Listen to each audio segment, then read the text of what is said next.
আমার মনে আছে যে বিজনেস ফ্যাকাল্টির একটা মেয়ে, তার সহপাঠী এক প্রেমিক যুগল, তাদের একটা স্ক্রিনশট, একটা না বেশ কিছু স্ক্রিনশট তার কাছে এসে পৌঁছেছিল যে ওই ছেলেটা তার প্রেমিকার কাছে ওই তৃতীয় একটি মেয়েকে নিয়ে এত নোংরা ভাষায় এত আজে বাজে কথা বলেছে। আমি নিজে এখন গালিগালাজ খেয়ে তো গা শোয়া হয়ে গেছে, আমার পর্যন্ত জিনিসটা সহ্য হচ্ছিল না।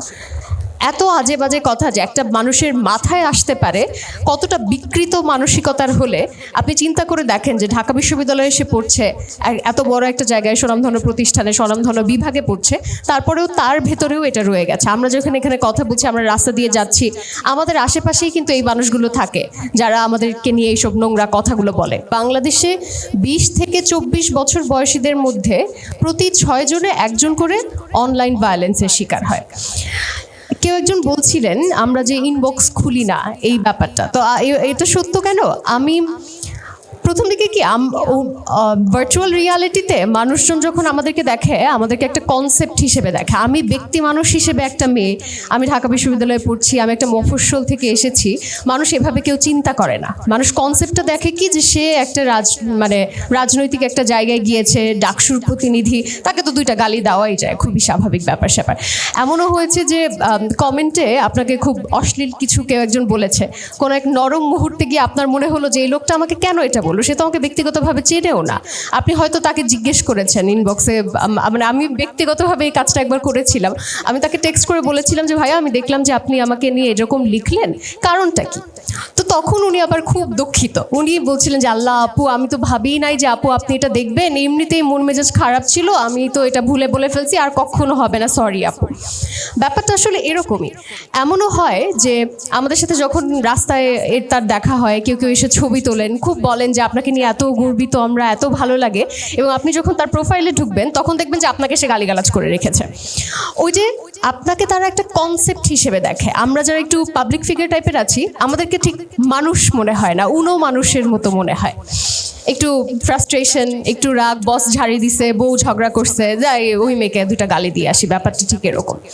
এখানে একটা ব্যাপার আছে, তারা আসলে ঠিক কেন এটা করে? আমি পড়ছিলাম এবং আমি দেখলাম যে এটাকে বলা হয় অনলাইন ডিসইনহিবিশন এফেক্ট। এটা কিন্তু আপনাকে দুঃখ দেওয়ার জন্য, ব্যক্তি রাফিয়াকে কষ্ট দেওয়ার জন্য তারা এটা করছে না, তারা এটা করছে যাতে আপনি চুপ করে যান। আপনি ব্যক্তিগতভাবে আঘাতপ্রাপ্ত হচ্ছেন, তারা এটা ভাবছে না। আপনি হয়তো তার বিরুদ্ধে কোনো মতামত রাখছেন, রাজনৈতিকভাবে হতে পারে, অন্যান্য ক্ষেত্রে হতে পারে, অথবা তার ভেতরের যে সুপ্ত মিসোজিনি সেখান থেকেও হতে পারে। তার কাছে মনে হয় যে আপনি চুপ করে থাকেন, তাহলে তার ভালো লাগবে, সে এম্পাওয়ার্ড ফিল করবে।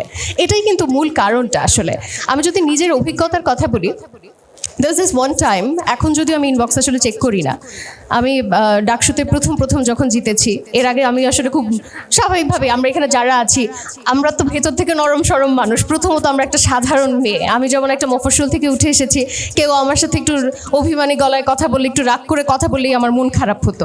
এখন হয়তো একটু পাল্টে গেছে।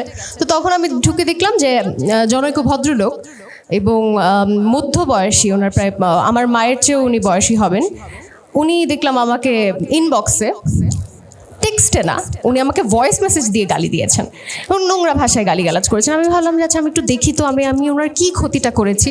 তো আমি ঢুকে দেখলাম আমারই বয়সী, মানে আমার বয়সী বলতে আমি এখন আইন বিভাগে 3য় বর্ষে পড়ছি, ওনার ছেলেকে নিয়ে উনি একটা পোস্ট করেছেন। সে যখন চান্স পেয়েছে বিশ্ববিদ্যালয়ে, একই বয়সী তার ছেলেকে নিয়ে সে কতটা গর্বিত, সে পিতা হিসেবে তার জন্য কি কি এক্সপেকটেশনস রাখছে, এইসব নিয়ে বিরাট বিরাট রচনা লিখছেন। দেখে মনে হচ্ছে যে কত না সুশীল, কত ভদ্রলোক। আর সে এসে তার ছেলের বয়সী আরেকটা মেয়েকে সেভাবে গালিগালাজ করছে। তো তখনই আমার কাছে মনে হলো যে এই যে সোশ্যাল প্ল্যাটফর্মে আমরা যে এত স্লাট শেমিংয়ের শিকার হই কোনো কারণ ছাড়াই। ধরলেন আমি আজকে কথা বলছি, আপু যেটা বলছিলেন যে আমি কথা বলছি আওয়ামী লীগ নিয়ে, আমি কথা বলছি স্বাধীনতা নিয়ে, কমেন্ট সেকশনে এগুলোর কিছুই দেখা যাবে না। এখানে প্রসঙ্গ থাকবে আমি কি কালারের জামা পরছি, আমার কথা বলার সময় আমার অঙ্গভঙ্গি কেমন ছিল, আমি কয়টা ইংরেজি শব্দ ব্যবহার করেছি, এইসব নিয়ে তাদের গালি দিতে ইচ্ছে করবে।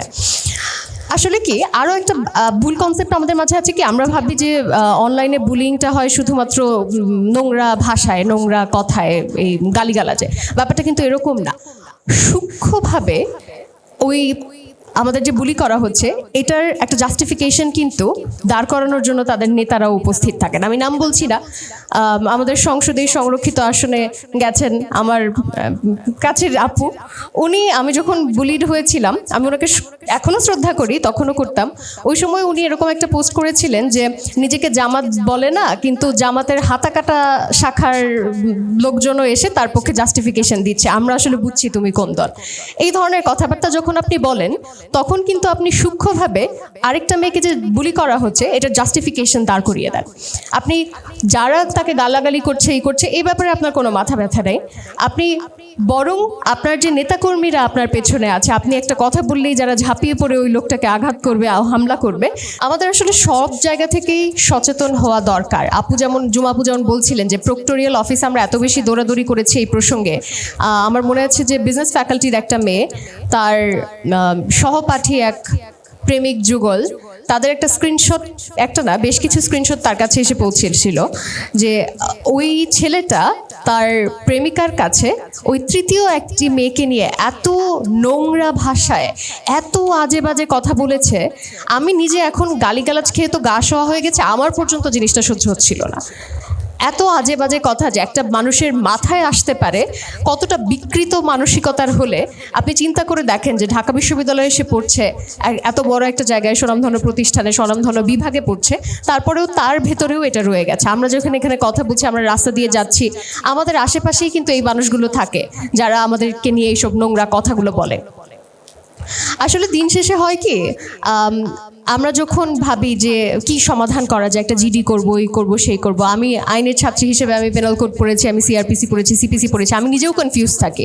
কারণ বইয়ের লেখা আর প্র্যাকটিক্যালি গিয়ে যখন আপনি থানায় যাবেন জিডি করতে, পুলিশের সাথে কথা বলতে, দুইটা কিন্তু একদম ভিন্ন অভিজ্ঞতা। তারা আপনাকে কিভাবে নিচ্ছে, তাদের যে ট্রিটমেন্ট, ওইটাও আপনার কাছে একদম নতুন মনে হবে। আমি নিজে 2024-এর শেষের দিকে না 24-এর শেষের দিকে আমি আমার বিভাগের একটা ছেলের ব্যাপারে অভিযোগ করেছিলাম, সে আমাকে খুব আজে বাজে ভাষায় একটা টেক্সট করেছিল। তো আমি ওইটা প্রায় 1 বছর পরে গিয়ে আমাকে এই হ্যারাসমেন্ট সেল থেকে ডেকেছে এই বিষয়ে কথা বলার জন্য, এবং তাদের প্রশ্নের ধরনটা ছিল এরকম, আচ্ছা রাফিয়া তোমাকেই কেন বললো, তোমাকেই কেন, ক্লাসে তো আরও অনেক মেয়ে ছিল, ওদেরকে তো বললো না, তোমাকেই কেন বললো, তুমি কি করছিলা। মানে ওদের প্রশ্নের ধরনটাই এরকম যে you must have done something to deserve this. এখানে সাবিকুন নাহার আপু এখন চলে গেছেন, উনি বলছিলেন যে সোশ্যাল মিডিয়াতে আপনারা নিশ্চয়ই দেখেছেন স্বামী যে তার স্ত্রীকে গলা টিপে হত্যা চেষ্টা করছেন বিছানার উপর। আমি ওটা কমেন্ট সেকশনে যখন যাচ্ছিলাম, বেশিরভাগই অবশ্যই ছেলেটার বিপক্ষে কথা বলছে, তবে এমন অনেক কমেন্টও আছে যেখানে বলছে এক হাতে তো তালি বাজে না, আজকালকার যুগের মেয়েরা এটাই ডিজার্ভ করে, কিছু তো মেয়েটা করছে, নইলে কেন জামাই এরকম করবে। এই যে এই ধরনের কথাবার্তাগুলা, এগুলা আসলে আমরা যারা এখন এখানে এসে বসে আছি, আমরা কথা বলছি, খুব স্বাভাবিক লাগে যখন বলি যে ও আচ্ছা অমুকের জায়গায় এটা বলা হয়েছে, এটা বলা হয়েছে। যে এটার ভেতর দিয়ে যায় তার কাছে যেটা কতটা অস্বাভাবিক এবং তার কাছে যেটা কতটা বেদনাদায়ক।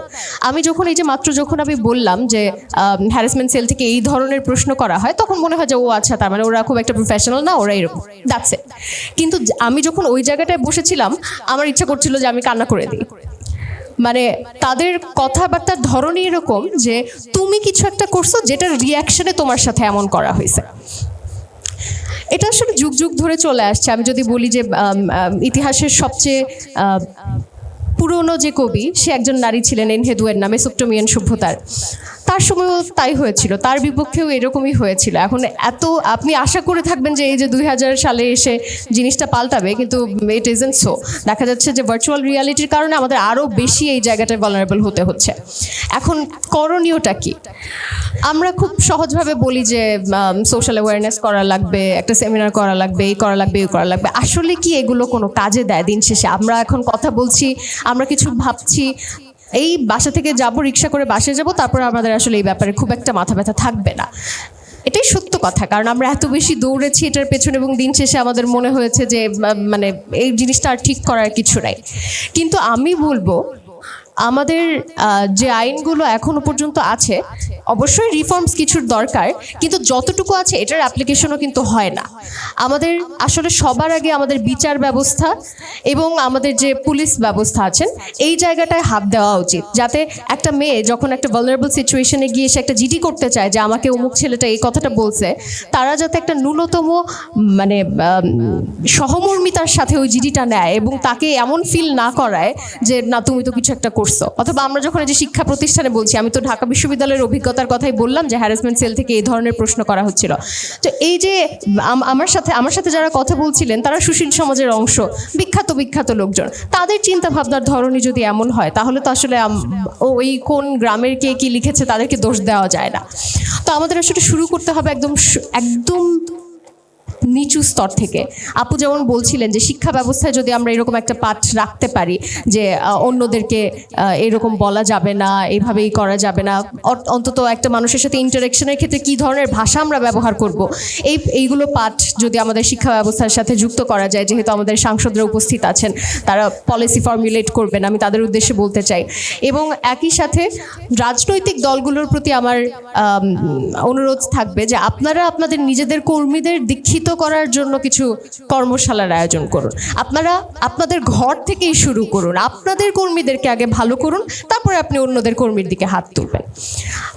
এতটুকুই আমার